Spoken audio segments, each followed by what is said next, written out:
filhos, nós estamos celebrando o 19º domingo do tempo comum. E nós temos, na primeira leitura, o profeta Elias, que procura Deus. Essa deve ser uma busca constante nossa. Porém, não podemos fazê-la desde um ponto de vista racional. Não dá para tentar racionalizar Deus. Porque toda vez que assim o fizemos, não vamos chegar a nenhuma conclusão. A nossa humanidade é incapaz de abarcar o todo que Deus é. Por isso, se entende Deus a partir da fé. É só a partir da fé que entendemos Deus. E é interessante perceber que aqui o profeta busca Deus no vento impetuoso, procura Deus no terremoto, procura Deus no fogo, e Deus não está ali. Onde Deus está e onde Deus se manifesta ao profeta? Na brisa suave. Precisamos entender, queridos filhos, que para ouvir Deus é necessário fazer silêncio. Nós vivemos num mundo barulhento. Nós vivemos num mundo onde se fala de tudo, onde todos têm resposta para tudo, onde você encontra opiniões desde ponta de agulha a motor de avião. Todo mundo sabe de tudo. E ninguém escuta ninguém. É um perigo isso, quando transportamos esta realidade para a vivência da fé. Daí muitos dizem, Deus não me ouve. Não é que Deus não te ouve, é que você não para escutá-lo. O diálogo precisa ser feito assim, um cala, o outro fala. Quem cala, ouve atentamente. Mas nós, por vezes, debulhamos o nosso rosário de lamentações diante de Deus e não o escutamos. Por vezes, colocamos toda a nossa vontade acima da vontade de Deus, querendo quase que fazer um Deus à nossa imagem e semelhança. E não o contrário. Nos esquecemos que Deus nos fez a sua imagem e semelhança. E se quisermos, e acredito que todos que aqui estamos queremos, fazer a vontade de Deus, é necessário entender isso. O Concílio Vaticano II nos ensina que Deus incultou no coração de todo homem, de toda mulher, o desejo por buscá-lo. Então precisamos fazer este esforço de ir ao encontro de Deus. Aí, quando fazemos esta experiência, conseguimos ouvi-lo. Então Deus não se manifesta no barulho, Deus não se manifesta na pirotecnia, Deus não se manifesta ao meu bel prazer. Deus não tem que fazer o que eu quero. Logo, é estranho um católico dizer assim, eu não concordo com isso, porque o meu Deus, porque... Não, estamos invertendo as coisas. Diante de Deus nos colocamos em total atenção. Diante de Deus nos colocamos em humildade, porque Ele é Deus. E só assim vamos conseguir experimentar o mesmo que o profeta experimentou. Ouvir Deus. Sincronizar o nosso coração ao seu coração. É tarefa difícil, mas necessária.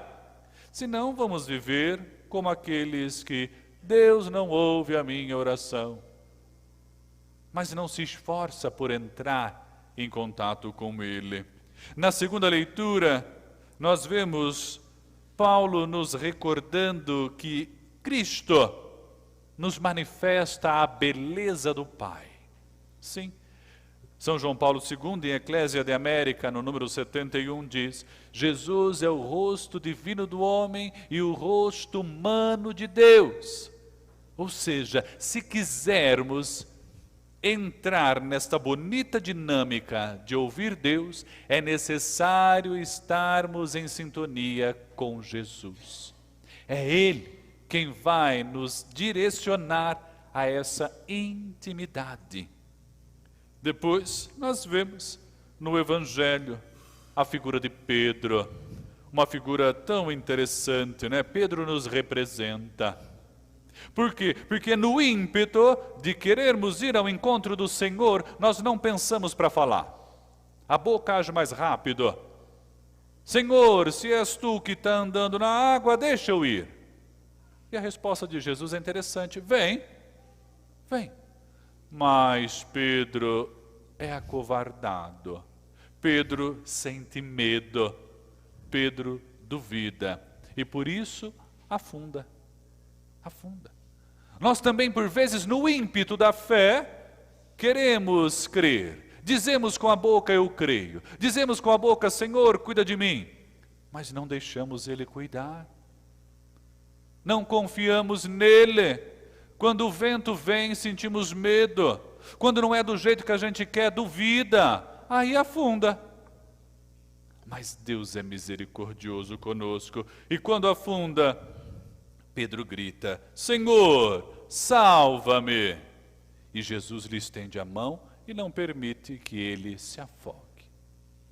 Ou seja, queridos filhos, não podemos perder isto de vista. Quando a dúvida bater à nossa porta, quando o medo bater ao nosso coração, devemos clamar com voz forte, Senhor, salva-me. E Ele vai nos ajudar.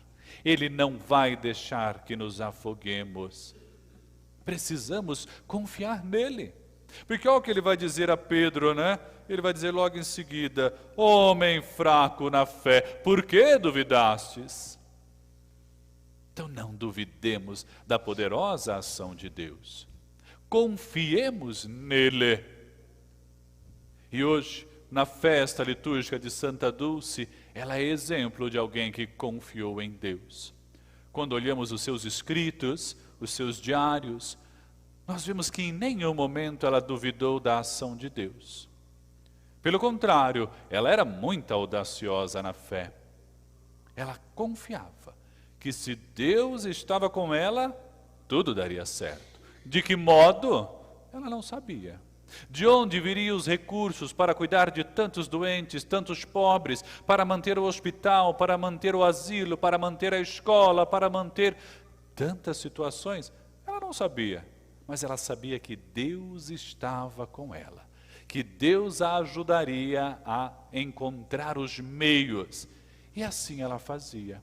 Mas ela não permitia que ninguém tivesse a dignidade piorada.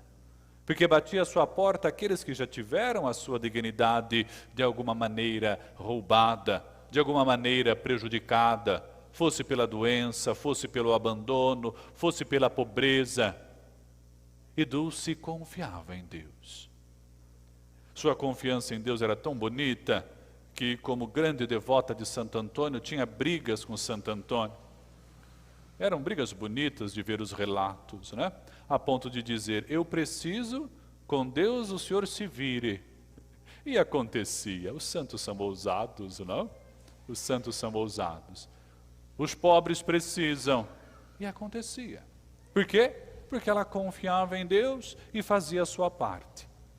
Diariamente Santa Dulce dedicava à oração.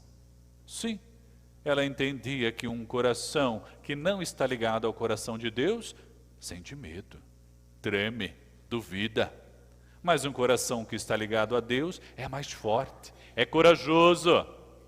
Então Dulce ia para o seu trabalho. Uma mulher tão pequenina, medindo um pouco mais de 1,40 m, com problema de saúde, franzina, sem dinheiro, ia atrás de ajudar os pobres. E ninguém que batia a sua porta saía de mãos vazias. Aprendamos desta mulher. E ela dizia algo muito bonito que não deveríamos esquecer. Ela dizia que quando nós colocamos amor naquilo que fazemos, tudo acontece. E ela dizia que quando o amor falta, aí tudo pode dar errado. Onde falta o amor, nada funciona. Sim. É por isso, talvez, que nós estamos passando por tantas situações horríveis em nosso país, como estamos abrindo a Semana Nacional da Vida e tramita no Supremo Tribunal Federal esta situação em que querem, de alguma maneira, legalizar o aborto. Não passado pela Câmara, agora tentam via judicial. Atravessamos um vale de lágrimas em nosso país? Sim. Porque antes, de maneira velada, mas agora de maneira clara, querem ofuscar, querem destruir os valores da vida, os valores da família. E nós não podemos ser coniventes com isso. Não podemos concordar com isso. Porque só Deus dá a vida. Ele é o autor da vida. Então ninguém tem o direito de roubar a vida de ninguém. Então que nós possamos, ao longo dessa Semana Nacional da Família, pedirmos ao bondoso Deus que não permita que aqueles que têm o poder façam com que o aborto em nosso país seja legalizado. Mas façamos tudo também que estiver ao nosso alcance para defender a vida, desde a sua concepção até o seu fim natural. Porque ela é dom, é presente de Deus e dela devemos cuidar. Então que não nos falte o amor, que não nos falte o cuidado, que não nos falte o olhar atento às necessidades do outro. E que, a exemplo de Santa Dulce, munidos pela oração, munidos pela confiança em Deus, caminhemos seguros de que o medo não vai nos afogar.